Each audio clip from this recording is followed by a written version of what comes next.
따뜻한 감성, 차가운 이성, 정확한 분석이 함께합니다.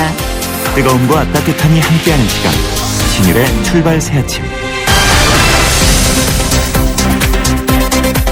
신율의 출발 새 아침 3부 순서 시작합니다. 0414님 이런 문자 보내주셨는데요.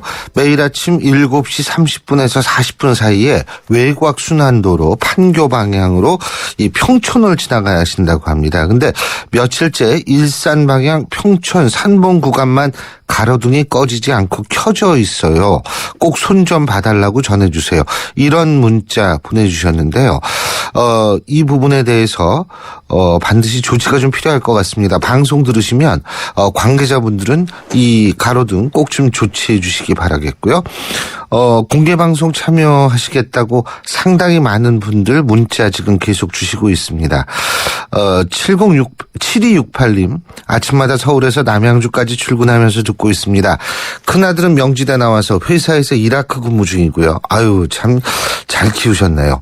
막내 아들은 레바논 파병 갔다가 대학 다니고 있습니다.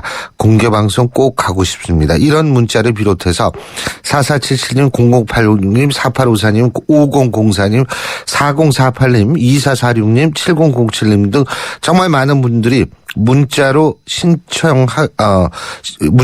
공개방송 신청을 하시고 계십니다. 저희가 다시 한번 말씀드리겠습니다만 신율의 출발 새 아침 송년 특집 공개방송이 16일 화요일이죠. 오후 4시 YTN 공개홀에서 있습니다. 이인재 새누리당 이인재 최고위원을 비롯한 정치인들 그리고 김장훈 씨의 또 특별 콘서트 이런 것들이 준비되어 있는데요. 선착순이니까 샵 0945로 여러분 계속 문자 주시면 되겠습니다. 자, 그러면 오늘 3부의 첫 번째 작심 인터뷰 시작해 보겠습니다. 국제환경단체 그린피스가 국내 원자력 발전소에서 사용하고 있는 자재 인코넬 600에 문제가 있다고 주장해서 지금 논란이 일었었는데요. 여기에 대해서 한국 수력 원자력 우리가 한수원이라고 얘기하죠. 이 한수원 측은 이 자재를 미국, 프랑스, 캐나다 주요 선진국도 사용하고 있다. 이렇게 반박을 하고 있습니다.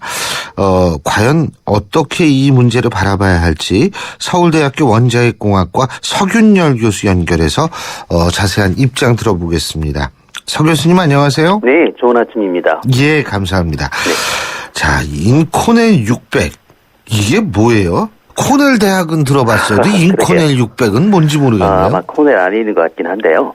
일단 이게 철강이라고 보시면 되는데요. 철강이요. 네, 그 중에서 일단 원전처럼 뜨겁거나 압력이 높으면 좀 내구성, 소위 좀 강인해야 되지 않겠습니까? 그렇죠. 그래서 거기 니켈, 크롬, 특히 크롬 같은 걸 많이, 혹시 니크롬손 아시죠? 예. 이렇게 니크롬. 하게 되면 이제 철강이 튼튼해지는 것이죠. 아하. 그래서 일단 넣습니다. 그래서 이게 아마 1970년대, 80년대 쓰다가 또 문제가 되기 시작하니까 약간 크롬 함량을 바꿨어요. 그래서 이제 문제되는 거는 인코넬 자체보다는 600이라고 하는 재질이고 지금 이제 선진국들은 690으로 옮겼고 우리도 이제 옮겨가는 추세에 있습니다.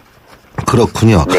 그러니까 이게 교수님 이 인코넬 600이라는 게 그래도 장점이 있으니까 이거 썼을 거 아니에요? 그렇죠. 그러니까 말씀드렸지만은 웬만한 고온, 고압 그리고 방수 물질을 견딜 수 있는데 문제는 이게 아시다시피 고온이라는 게 아마 300도가 넘습니다. 압력은 150기압. 그리고 원전에서는 좀 얇게 만들어야지 열이 전달되지 않겠습니까? 뜨거운 쪽에서 이게 두꺼우면 열이 전달이 안 되죠. 예. 그래서 두께가 1mm밖에 안 되다 보니까 그리고 이거를 이제 40년 정도까지 운전하게 되다 보니까 자꾸 닳아지는 것이죠. 마멸된다고 하는데요. 얇아지는 것이고 그러다 보면 손상이 되고 그러다 보면 이제 구멍이 뚫리고 제 이름처럼 균열이 가는 것이죠. 그렇게 되면 이제 새에 나오게 되니까 이게 문제의 본질이 있었던 겁니다. 그렇군요. 그러면은 인코넬 690을 쓰면 문제가 없나요? 문제가 많이 사라진다고 보고됐습니다. 현재 우리나라도 쓰고 있고요. 그래서 현재 원전이 이제 690이라는 걸 소위 열 처리를 해가지고 웬만한 그러니까 크롬을 2배 더 늘리게 되면은 강도가 높아지는 데다가 열도 잘 전달하고 그리고 녹도 쓸지 않고 이런 예. 여러 가지 장점이 쓰게 된 겁니다. 예. 그런데요, 그린피스 측은 이런 얘기를 하더라고요. 미국 측은 이 인코넬 600이라는 재질의 문제점을 인정하고 1989년부터 강화된 재질인 인코넬 690을 사용을 했다. 이건 뭐 교수님도 690 말씀하셨는데. 네, 맞습니다. 그런데 그 인코넬 600을 사용한 한빛 3, 4호기 등 우리나라 총 원전 중에서 6기는 1989년에 지어졌음에도 불구하고 인코넬 600을 썼단 말이에요. 네. 네? 이러니까 이걸 해명을 해야 된다. 이게 어떻게 보세요, 이 부분은? 그러니까 이제 물론 80년대 후반이긴 하지만요. 예. 설계는 언제 될까요? 아마 70년대 후반이나 그렇게 됐겠죠. 그러다 보니까 그때는 600의 문제가 이렇게 크게 번지기 전에 아마 설계를 했을 겁니다. 그러니까 일단 지을 당시는 벌써 690으로 선발국에서는 가고 있었지만 우리는 사실 설계가 되면 그걸 바꾸기 쉽지 않습니다. 그렇지만 어떻게 뒤돌아 보면은 그때 아마 바꿨으면은 이런 문제가 없었을 텐데 그때 원래 설계대로 가다 보니까 그리고 벌써 이제 선진국들은 다른 재료 690으로 넘어와 버리고 이렇게 하다 보니까 우리가 이제 그 외톨이도 남게 된 거죠. 근데 한수원 측은 이렇게 얘기를 하거든요. 네. 한올 3, 4호기가 설계 당시 그러니까 1991년인데요. 네. 1991년까지 인코넬 690은 성능이 완전히 검증되지 않은 상태였다. 이런 얘기를 하거든요. 그러니까 사실 이제 주관적인 판단인데요. 1990년대쯤 되면은 벌써 690이 미국 원전에서는 돌아가고 있었습니다. 그 이유는 600을 690으로 전부 교체하는 그런 소위 전원기였거든요. 네. 그래서 그건 약간 소위 그 당시까지 운전 실적에 대한 정보를 조금 무시했거나 아니면 폄하했거나 한 것이지 절대 그 시점 되면은 사실은 벌써 입증되기 시작한 시점이었고 벌써 문제는요.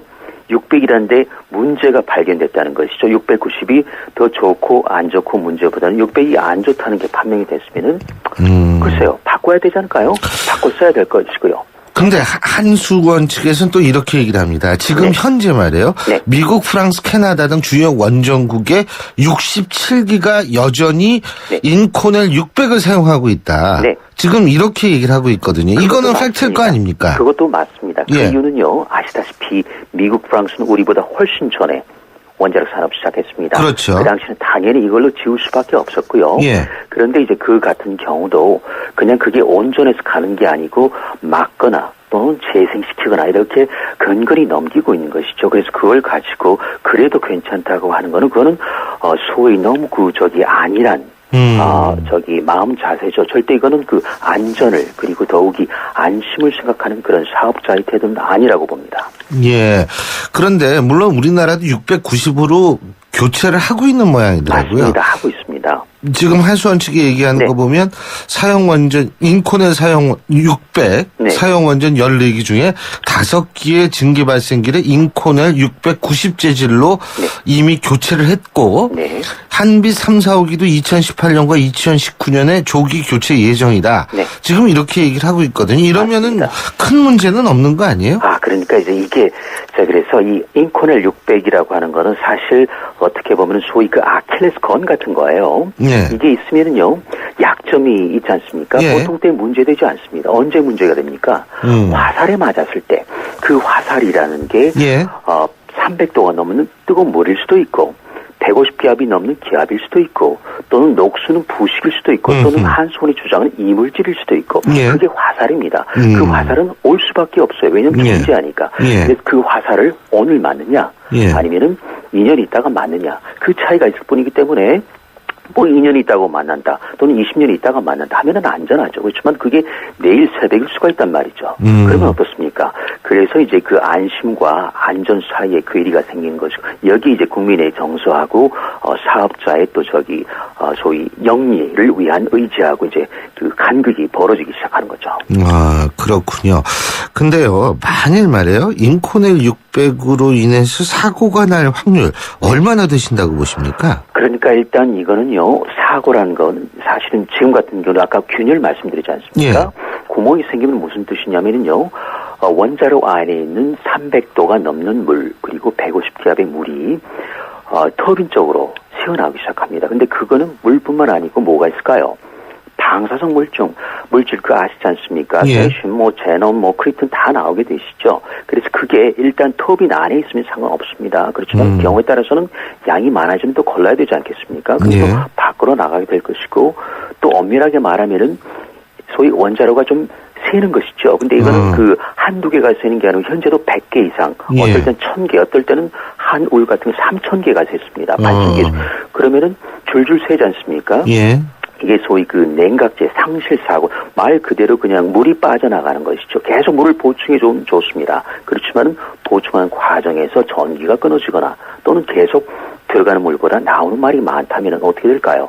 그럼 원자로는 과열될 것이고 그 다음엔 또 수소가 나올 수도 있고 이런 문제가 연루되어 있기 때문에 당장 내일 폭발한다. 이건 아닙니다. 그렇지만은 그러한 개연성을 충분히 갖고 있기 때문에 그렇다면은 그냥 이렇게 땜질식으로 갈 것이냐 아니면은 하나씩 세우고서라도 어차피 교체할 거니까 조기 퇴출시킬 것이냐 그렇다면은 조기 퇴출이 맞다고 봅니다. 그래서 그런 점에서 그 사업자하고 그다음에 환경론자들의 그 간극이 있는 것이죠. 국내 원전 위험성은 계속 지금 지적되고 있지 않습니까? 네. 근데 원전 문제와 관련해서 이 인콘의 600 문제 말고도 시급하게 좀 고쳐져야 될 부분은 뭐가 있을까요? 그러니까 제가 볼 때는 그 아킬레스건이라고 인콘을 600 이거는 퇴출되는 게 맞습니다. 예. 그 다음에 봐야 될 부분이 사실은 이런 극한 재해 그러니까 10년, 100년, 1000년에 올까 말까 이런 그 대형 해일보다라 볼게요. 사실은 그 조그만 볼트 너트들이 있습니다. 이런 부분들이 과연 성능에 맞게 제대로 시험 통과해가지고 들어갔는지 이걸 보는 게 더 중요합니다. 그래서 문제는 그 가끔씩 일어나거나 말거나 할 대형 사고에 대비하는 것보다는 상시상존한 이런 잔잔한 부품들이 제대로 들어가 있는지 아주 간단해요. 그리고 운전원들이 수칙을 지키는지 지침서 지키는지 이게 중요한 것이지 더 이상 뭐를 설치하거나 또는 제방을 설치하거나 이거는 국민 홍보용은 될 수 있지만은 실질적으로 안전에는 그렇게 큰 도움이 되지 않는다고 봅니다. 그렇군요. 예, 잘 알겠습니다. 오늘 말씀 여기까지 듣겠습니다. 고맙습니다. 네, 고맙습니다. 예, 지금까지 서울대학교 원자핵공학과 서균열 교수였습니다.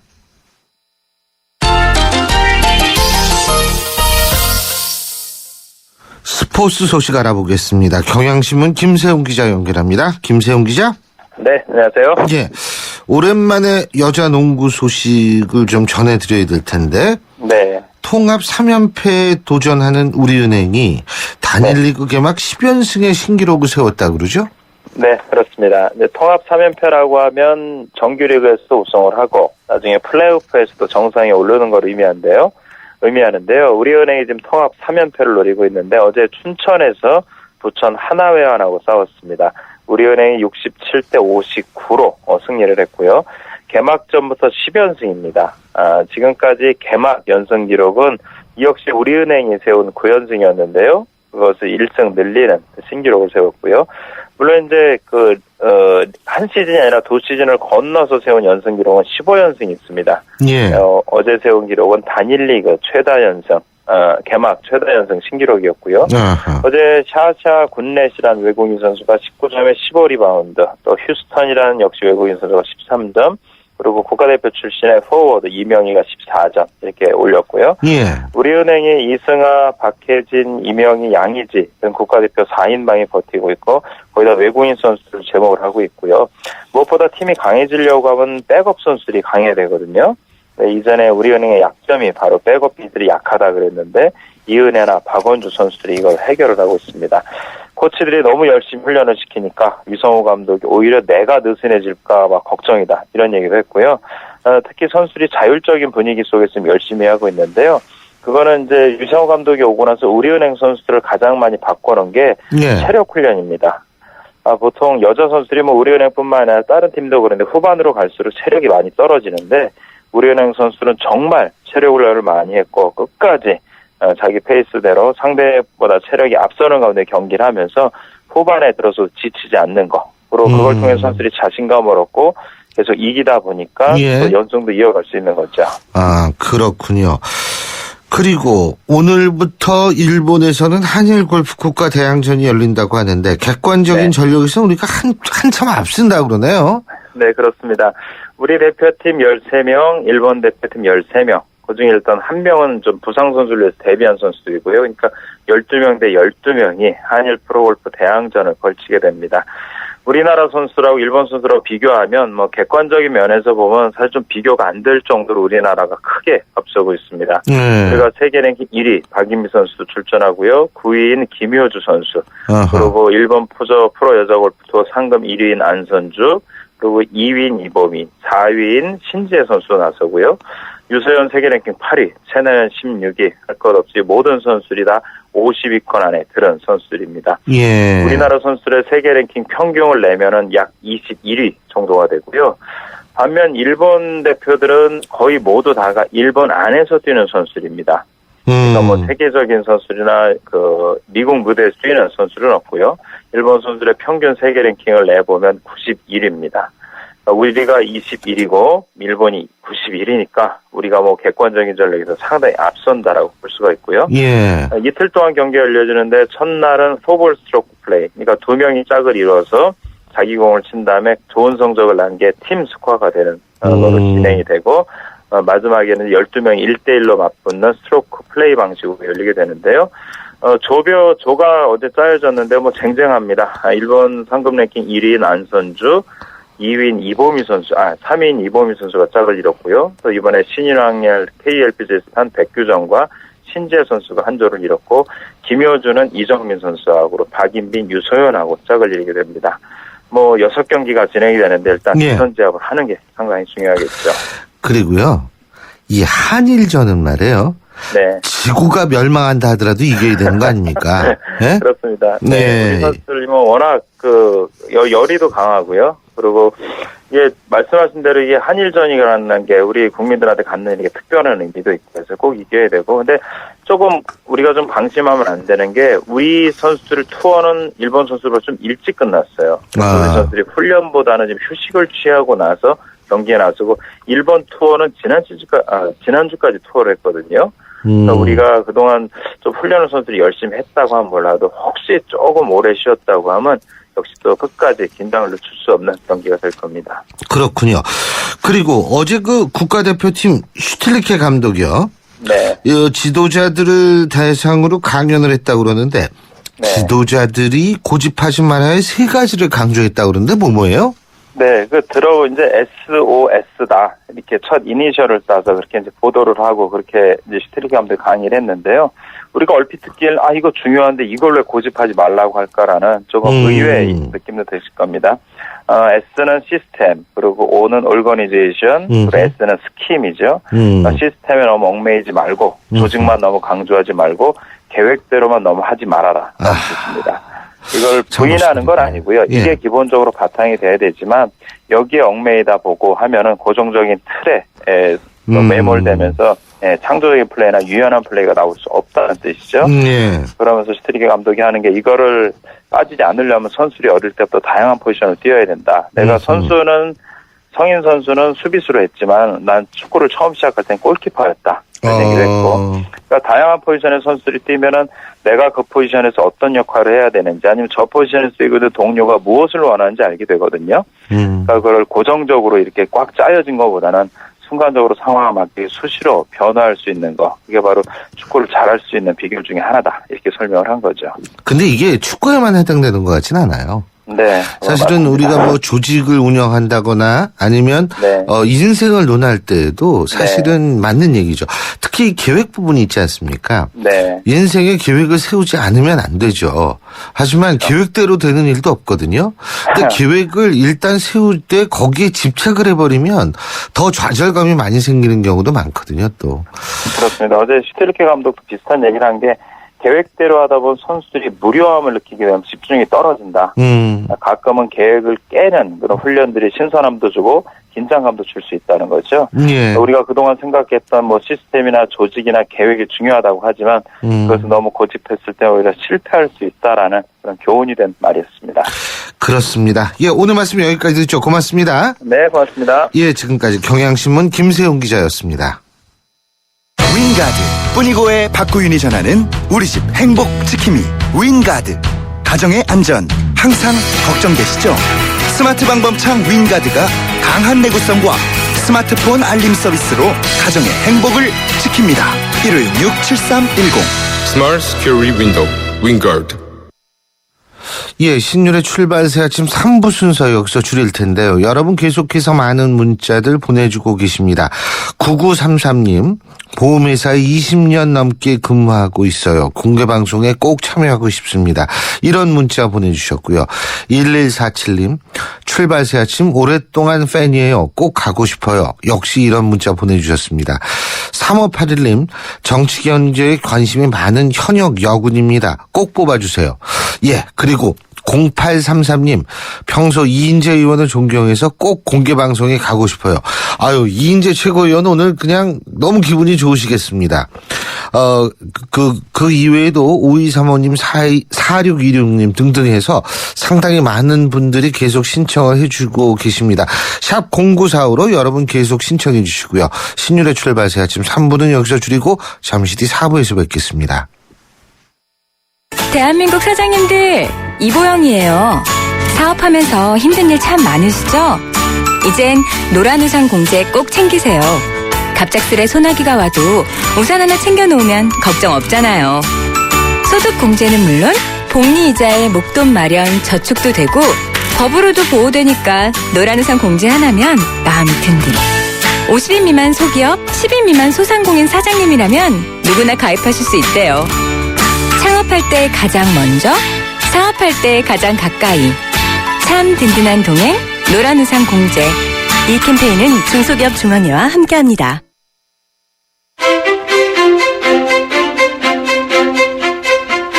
여러분은 지금 신율 교수가 진행하는 출발 새 아침을 듣고 계십니다.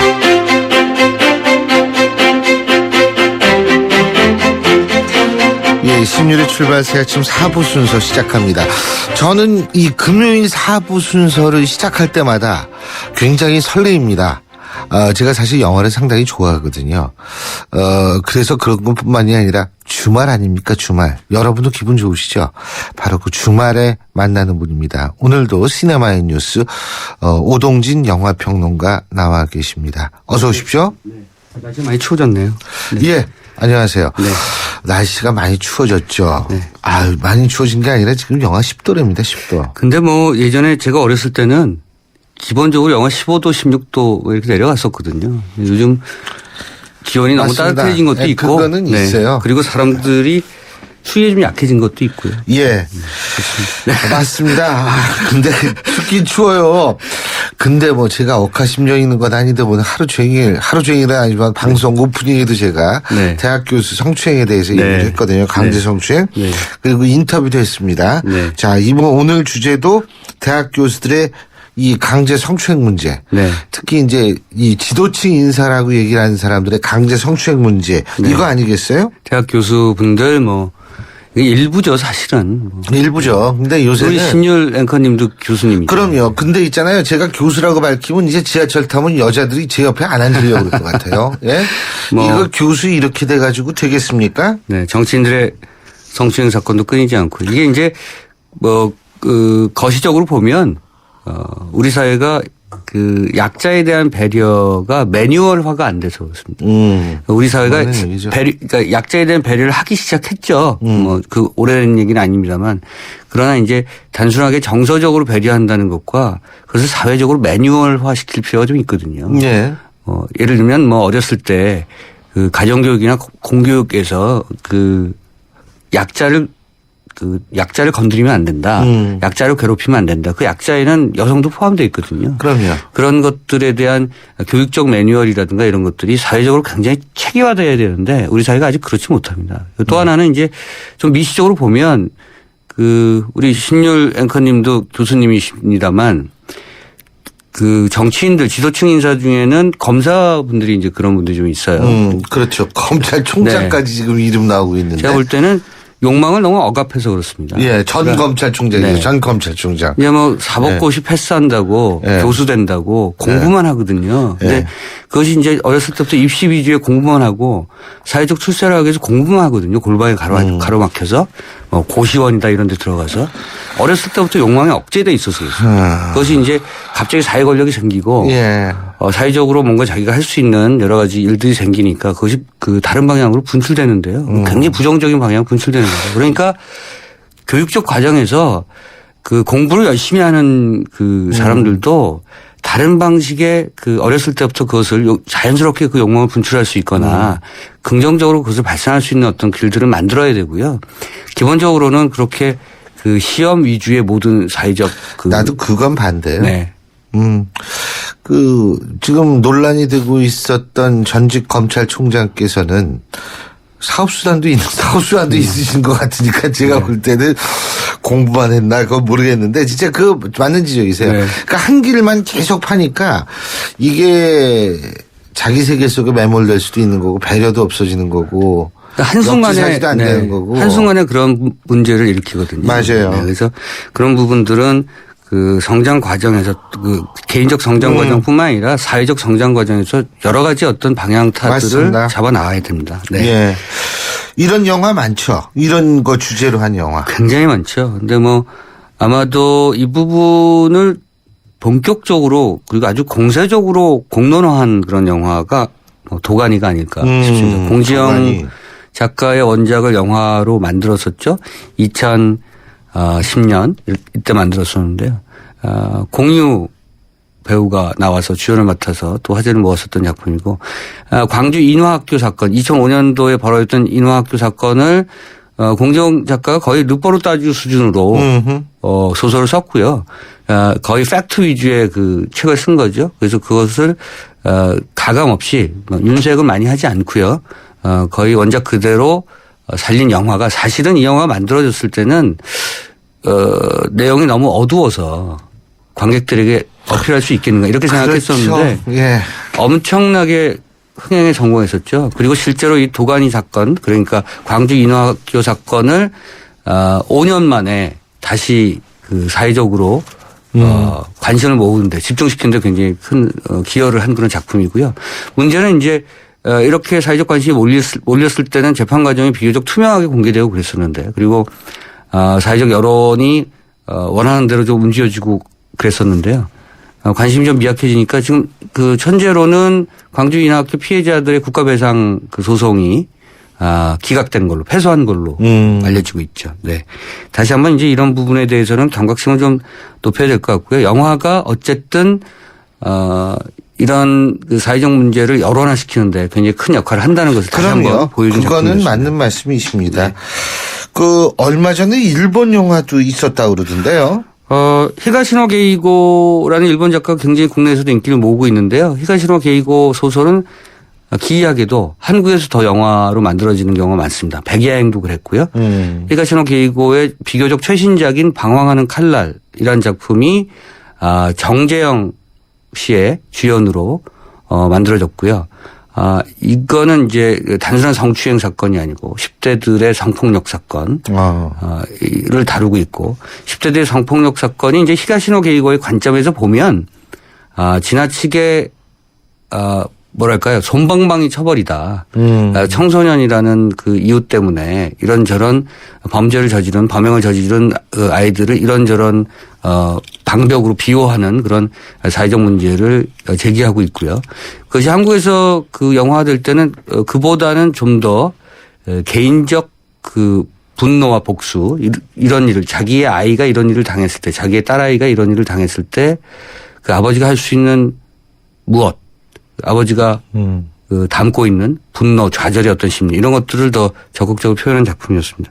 사실은 이게 여러 가지로 연결되는 것 같아요. 예. 뭐 예를 들어서 그렇게 끔찍한 그 범죄를 저질러서 피해자는 그 정작 피해자는 육체적으로도 굉장히 어려운 일을 겪었고 또 심지어 그렇죠. 자살을 했거나 또는 살해를 당했거나 그래서 정말 최악의 사건을 경험하게 되는데 뭐 예를 들면 이런 문제를 가지고 사형 제도의 논란까지도 이어질 수 있는 거잖아요. 그러면 그런 범행을 저지른 그 사람들에게 어떤 최고의 형벌을 내릴 것인가 이런 문제까지 연결되고 그것에 대한 어떤 종교적 철학적 문제까지 다 연결되기 때문에 가벼운 사건, 가벼운 하나의 케이스 이렇게 보기가 어려운 거죠. 뭐 모든 그 사회적 사건과 정치적 사건은 꼬리에 꼬리를 물게 되는 경우가 그렇죠. 많아서. 네.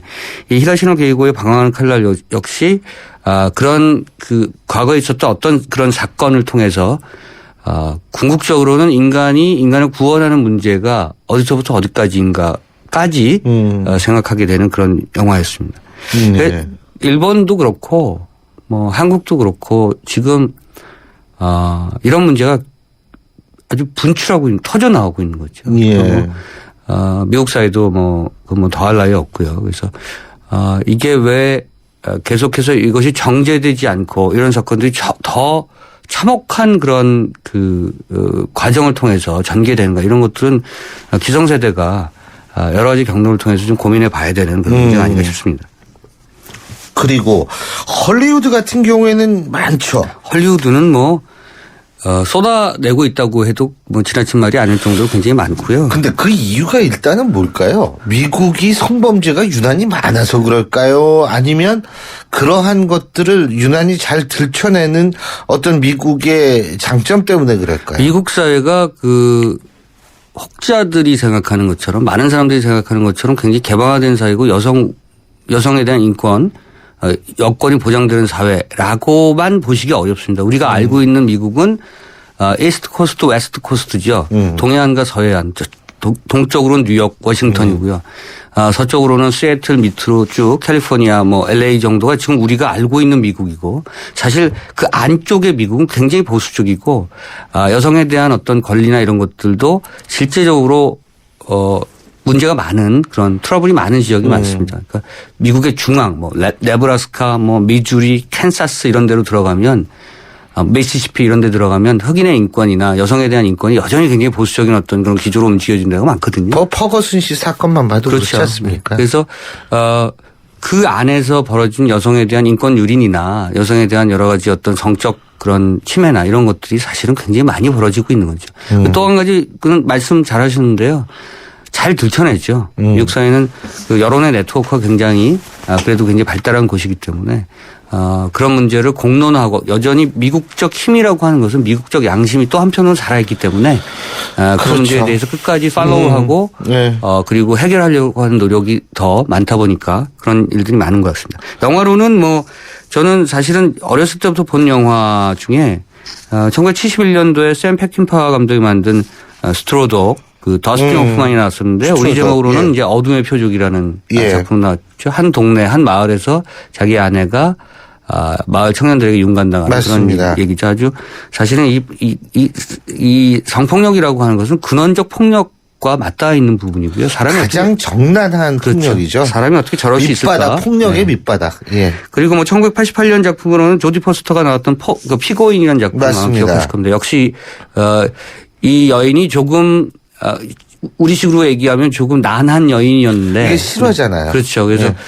댄스바에서 또 젊은이들에게 그런 일을 당하게 된다는 얘기고요. 그것을 법정에 가져가서 법적 시비를 가리는 얘기입니다. 그런데 법적 시비를 가리는 과정 속에서 아까 말씀드린 것처럼 남자들이 그럴 수 있지 여자들이 야한 옷을 입으면 이런 식의 어떤 편견과 사회적 통념과 싸운다는 그런 얘기고요.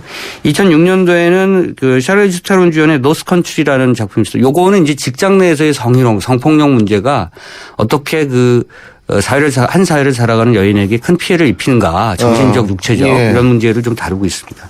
굉장히 그렇군요. 많죠. 네. 지금 우리가 미국 얘기를 하니까 잠깐 생각이 나는데 독일 같은 경우에 직장 내에서의 성추행, 강제 성추행이 우리가 생각하는 것보다 훨씬 많더라고요. 네. 그러니까 이런 문제는 자꾸 들춰내야 하는 것인데 아버지가요.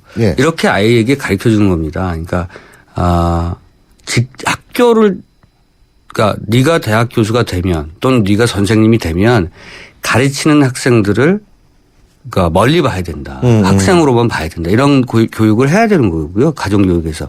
직장을 들어가면 아들이 직장에서 같이 일하는 부하 직원은 여성으로 보면 안 된다. 이런 것들을 사실은 아주 주입적으로 가르쳐야 되는 거고요. 맞습니다. 아버지가 사실은 넥타이 매는 법, 면도하는 법을 가르쳐 주는 것처럼 그런 일상적인 어떤 그런 매뉴얼로 맞아요. 아들에게 그걸 가르쳐 줘야 됩니다. 그러니까 우리 사회가 그런 것도 좀 부족한 거예요. 그리고 사실 그 우리 사회에서 인권 의식이 높아진 게 이게 불과 얼마 안 되는 얼마 안 일이잖아요. 됐죠.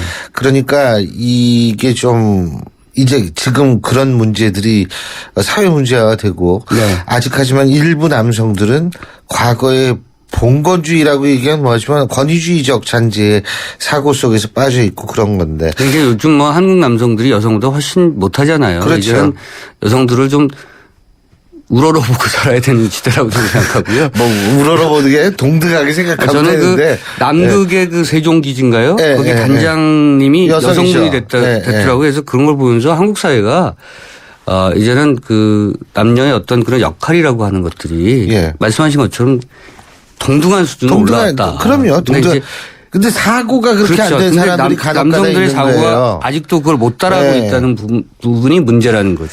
근데 사실 뭐 우리가 너무나 잘 알고 있습니다만 여성에 대한 성폭력, 네. 조직적인 성폭력, 국가 차원의 성폭력. 이건 뭐 이 전쟁 때 네. 그죠? 일본. 네, 보스니아 전쟁 때 뭐 인종 청소, 예. 인종 청소, 청소. 네, 뭐 이렇게 있었고요. 뭐 우리로는 대표적으로 변영주 감독의 다큐멘터리 시리즈 낮은 목소리를 그렇죠. 통해서 일본 제국주의 시대의 그 위안부들의 문제, 이거 일본 아직도 부인하고 있는 거고요. 그러니까 아무리 우파라고 하더라도 진짜 정확한 우파는 제대로 된 우파는 잘못된 건 잘못됐다고 얘기하죠. 그거 좌우 문제가 아니죠, 네. 사실은. 이게. 이거는 거짓말을 하느냐 하는 문제이기 때문에 일본의 아베 정부는 이런 측면에서는 굉장히 도덕적 문제가 있는 정부입니다. 그게 제가 이렇게 봤을 때 맞아요. 그 일본의 오에 겐자부로 같은 작가 이런 오에 겐자부로를 포함한 여러 작가들이 이런 그 정부를 보면 얼마나 수치스러워할까 이런 생각을 하는 거거든요. 그러니까 그 나라의 정부는 그 나라의 지식인이 수치스러워하면 안 됩니다. 지금 일본 정부는 뭐 그럴 수 있다고 생각하고요. 뭐 예전에 뭐 미국의 부시가 아프가니스탄이나 이라크 침공했을 때 미국의 지식인들은 그것을 부끄러워했거든요. 그러니까 수치스러워할 줄 알아야 한다 이런 얘기인데 이 낮은 목소리라는 다큐멘터리를 통해서 보면 그 다큐멘터리가 그러면 거짓말을 하겠습니까? 살아있는 그 위안부 할머니들이 그렇죠. 거짓 증언들. 증언하겠어요? 예. 그 나이 드신 분들이 거짓 증언하겠어요? 맞습니다. 그러니까 모든 일들은 상식적으로 판단하면 되는 건데 그렇지 못하다는 거죠. 그리고 전쟁 중에 이런 일들이 얼마나 많이 일어납니까? 그러니까 맞습니다. 전쟁을 최대한 방지해야 된다. 이런 측면도 당연하죠. 네, 전쟁에서 생각해야 가장 큰 피해자들이 여성이죠. 사실은 여성과 어린이들 아동이죠. 네. 이런 경우이기 때문에 그러니까 애들과 여자들이 무슨 잘못이 예. 있길래. 네. 저기 이번 주말에 뭐 볼만한 영화 추천해 주신다면 이런 측면에서 보시면 그 브래드 피트 주연의 퓨리. 네. 이 영화 꼭 권해드리고 싶고요. 네. 그거 지금 난리 났대요. 소니 픽처스가 털려가지고 네. 인터넷 그렇죠. 네. 이거 지금 막 그게 유통되고 있다고. 그 북한이 해킹한 모양이라 그러죠. 네. 뭐 아무래도 개연성이 그게 제일 높은 거니까. 정말 네. 어디 가서나 예. 네. 한국에서 개봉돼 참 고민이에요. 한국에서 개봉되면 또 북한에서 뭐 그럴 것 같고요. 사실은 그게 제임스 인터뷰? 프랑코라고 그 스파이더맨에 나왔던 비교적 유명한 스타가 나온 그 예. 작품이고요. 그러니까 만듦새가 엉망인 영화가 아니란 얘기입니다. 퓨리 말이죠. 네. 아니 그 아까 더 말씀하신 인터뷰 예. 그런 작품들도 좀 뭐 적극적으로 좀 즐길 필요가 있어요. 아 그렇죠. 그거 아니, 즐기지 저도 한번 보고 싶어요. 네. 즐기지 그거. 못한다는 게 문제인데. 그거 개봉돼요? 아직 모르죠. 국내에서 개봉될 가능성은 저는 없다고 봅니다. 아, 뭐 아무래도 그렇군요.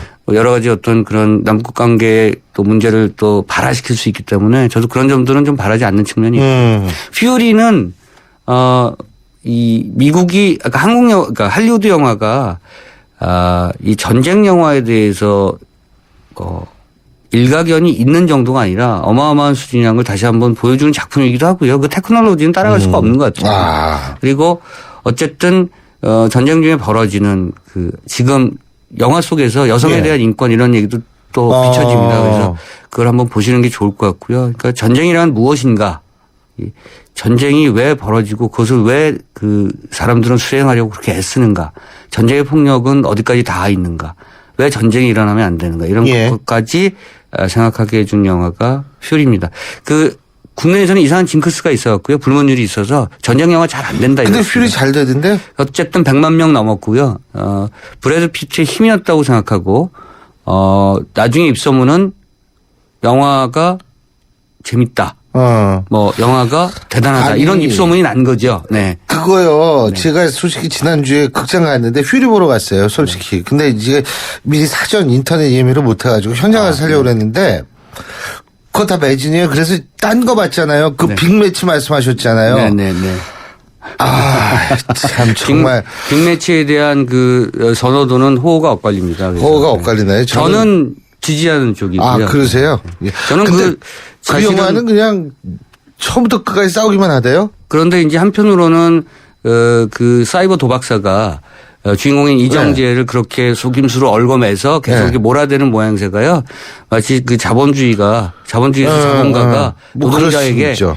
가족을 볼모로 잡고 거기서 또 그렇게 그것까지 보셨네. 힘없이 노동의 현장으로 밀어붙이는 그런 한국 사회의 어떤 그런 모습도 은유하고 있지 않나 이런 생각이 그렇게 봤어야 되는데 제가 이거 잘 저는 알겠습니다. 뭐좀 과한 해석이죠. 아유, 잘 말씀을요. 오늘 말씀 여기까지 듣죠. 고맙습니다. 네, 감사합니다. 네. 예, 지금까지 오동진 영화평론가였습니다.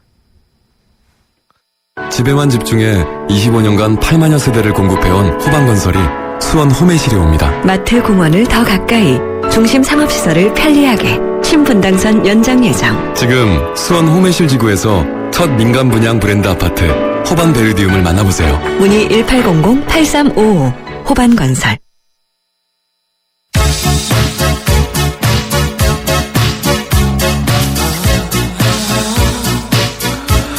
예, 0628님 택시기사입니다. 교수님 목소리 아침마다 잘 듣고 있습니다. 공개방송 꼭 뽑아주세요. 8467님 교수님 감기가 떨어지지 않나요? 건강이 최고인 거 아시죠? 나름 코맹맹이 목소리도 매력 있으세요. 고맙습니다. 3369님 출발 새 아침 사랑합니다. 공개방송 가고 싶어요. 7652님 50대 명퇴 아닌 명퇴로 제2의 인생을 향해 열심히 달리고 있어요. 공개방송 가고 싶어요. 저도 같은 나이 또래로 응원 드리겠습니다. 당첨 안내 문자, 당첨 안내는요 문자와 저희가 직접 전화를 드리겠습니다. 자, 지금 나오는 노래 웸의 노래죠. Last Christmas인데요. 그렇습니다. 12월 첫 주도 이제 다 가고 있습니다. 유럽 같은 경우에는 12월 첫 주, 첫 토요일부터 크리스마스 트리가 점등이 되는데 우리나라는 벌써 거리마다 크리스마스 트리가 많이 눈에 띄죠. 예, 연말 시즌, 크리스마스 시즌이 다가온 것 같습니다. 우리가 흔히 연말 되면 정리 잘 하시라고 말씀을 드리는데요. 예, 정리도 잘해야겠지만 이 연말 기분 한껏 느끼는 것도 중요하다고 생각합니다. 12월 첫 주말 겨울답게 그리고 여러분 행복하게 보내시기 바라겠고요. 저는 다음 주 월요일 7시 15분에 여러분 다시 찾아뵙겠습니다. 고맙습니다. saying I love you, I meant it.